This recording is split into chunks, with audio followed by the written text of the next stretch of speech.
Assalamualaikum warahmatullahi wabarakatuh. My name is Nur Maisara binti Nur Asman. Today, I would like to present exploring the causal relationship between population density, unemployment, inflation, and secondary education on TIF rates. The overview of my presentation consists of 4 points, which are: first, introduction; second, literature review; third, data description and methodology; and fourth is results. First, introduction.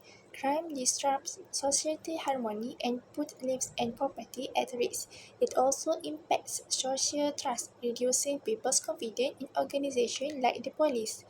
Among property crimes, theft is one of the most common globally. From petty theft to large-scale burglary, it causes significant economic and social challenges, affecting individuals, business, and communities. The widespread prevalence of theft makes it a global issue that requires focused attention. Second, literature review. There are 4 factors explored. First, population density. High density increases anonymity and resources competition, fostering crime opportunities. Second, unemployment. Economic hardship and limited legal earning avenues lead to higher theft rates. Third, education. Higher secondary education completion correlates with better jobs and lower crime rates. And fourth, inflation. Economic instability reduces purchasing power, potentially escalating theft. Third, data description and methodology. The dependent variable is theft rate, and the independent variables consist of 4, which are population density, unemployment, inflation, and secondary completion education. Data sourced from the World Bank, a trusted provider of global development indicators. The regression model is beta naught minus beta 1 log population density plus beta 2 unemployment minus beta 3 inflation plus beta 4 log secondary completion. Last is results. There are 10 points, which are descriptive analysis, sample correlation, variation inflation factors, multiple linear regression, estimated variance of the slope coefficient, and residual variance, relationship between residual variation and estimated variance of the slope coefficient, hypothesis testing, confidence interval, adjusted R-square, and omitted one independent variable. First result, descriptive analysis. The mean theft rate is the highest at 888.36, followed by secondary education completion at 80.86. The theft rate and the population density have the greatest dispersion, with theft rate showing a standard deviation of 950.96 and a range of 4,258.63. Theft rate has a kurtosis of 3.52 and population density is much higher at 46.08, indicating heavy tails and extreme values. Population density has the highest positive skew at 6.69, followed by the theft rate at 1.81. For 4.2, which is sample correlation, the overall relationships, most correlations between variables are weak or insignificant.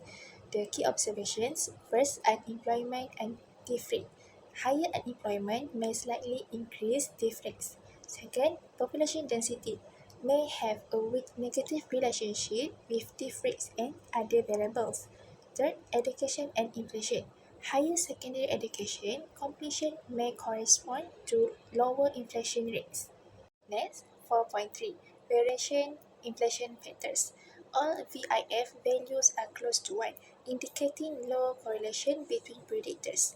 Each variable provides unique information with minimal redundancy. No significant multicollinearity is present in the model.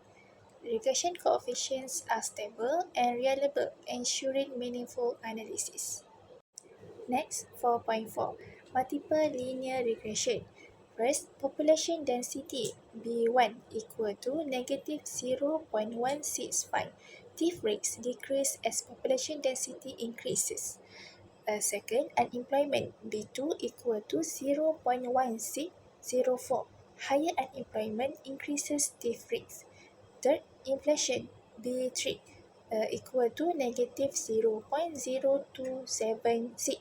Higher inflation slightly reduces thief rates. And fourth, secondary education completion B4 equal to 0.9601. Higher education levels are linked to higher thief rates. And R square equal to 0.1627, which is only 16.27% of the variation in thief rates is explained by the model. Next, for 4.5, estimated variance of the slope coefficient and the residual variance. The value of residual variance is 0.2566. The variance of the slope coefficient, variance for beta 1 is 0.0196. Variance beta 2, 0.0195. Variance beta 3, 0.0187. And variance for beta 4, 0.0207. For 4.6, as the relationship between the variance of the slope coefficient and the residual variance. The residual variance is equal to 0.2566. High residual variance increases uncertainty in slope coefficient estimates. Residual variance reveals the model's unexplained variability. Higher residual variance leads to greater variability in coefficient estimates, increased standard errors, reducing statistical significance, and difficulty in drawing solid inferences about the relationships. Next, 4.7, which is hypothesis testing. First variable is log population density. Based on one side and two side t-statistic, there is enough evidence to conclude that log population density has a statistically significant negative effect on thief rates. And second variables is unemployment. Based on one side and two side t-statistic, there is enough evidence to conclude that the unemployment has a statistically significant positive effect on the thief rates. For third variables, which is inflation, based on one side and two side statistic, there is enough evidence to conclude that inflation has a statistically significant negative effect on the thief rate. And the last variables is log secondary completion. Based on one side and two side t-statistic, there is enough evidence to conclude that log secondary completion has a statistically significant positive effect on the thief rate. Next, 4.8, confidence interval. All the confidence interval includes zero, meaning the block population, unemployment, inflation, and lot secondary completion effect on thief rates are not statistically significant. All the variables are not consistent with the hypothesis testing that reject the hash null. For 4.9, adjusted R square. R square equal to 0.1627, which is 16.27%. This means that the independent variables in the model explain only 16.27% of the variation in thief rates. Adjusted R square, which is 8.82%. This value is noticeable lower than R square, indicating some predictors may not meaningfully contribute to explaining thief rates. A low adjusted R square indicates the need for improvement in the model, adding more relevant variables or testing for interactions could enhance the model's explanatory power. R square alone can be misleading.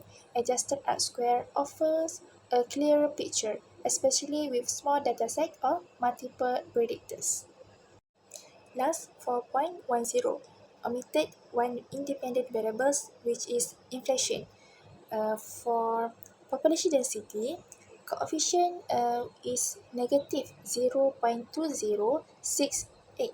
The implication, higher population density is associated with lower thief rates. Effect of secondary education, If positively correlated with population density, anti-flex, omitting it could aggregate the negative effect, including it may reduce the negative coefficient or even make it positive. Second, unemployment. The coefficient is 0.1880. Implication, the higher unemployment is linked to increased difference. Effect of secondary education. If negatively correlated with unemployment, education reduce unemployment, omitting it could overstate the positive link, including it may reduce the magnitude or significance of this coefficient. And last, consumer price inflation. The coefficient is negative 0.0437. Implication, higher inflation is likely linked to lower difference. Effect of secondary education. Omitting education could understate the effect of inflation, including education may increase the size of the coefficient, more negative, capturing indirect effects of education on inflation-related factors. Including secondary education as a variable could refine the coefficients for population density, unemployment, and inflation by capturing interrelationships, potentially leading to more accurate interpretations of these rate determinants. So that's all from me. Thank you.